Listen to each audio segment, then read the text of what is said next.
आपकी प्रेगनेंसी जो है वो पीसीओडी या पीसीओएस की वजह से नहीं हो रही है।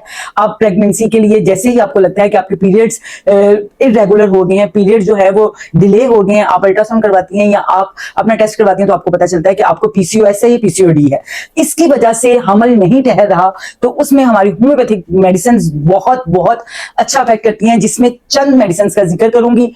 एक थूजा 200 में अगर आप देते हैं एवोल्यूशन डे में, तो वो आपके फॉलिकल्स को, आपके एग्स को अच्छा करती है, उसकी स्ट्रेंथ को अच्छा करती है, उसको लार्ज करती है और उसको रप्चर होने में मदद देती है। पॉलीकोलिनियम को आपने सुबह दोपहर शाम देना है। थूजा को आपने 200 में एक रात छोड़ के देना है, स्पेशली इन आपने अपने जो एवोल्यूशन डेज हैं उसमें देना है। और एक बहुत अच्छी मेडिसिन कलकेरिया ओवाटोस्टा, कलकेरिया ओवाटोस्टा जो है वो भी एग की क्वालिटी को अच्छा करती है, आपके हार्मोन्स को अच्छा करती है, आपके हार्मोन्स को बैलेंस करती है और पीसीओएस के बावजूद आपको हमल ठहरा देती है।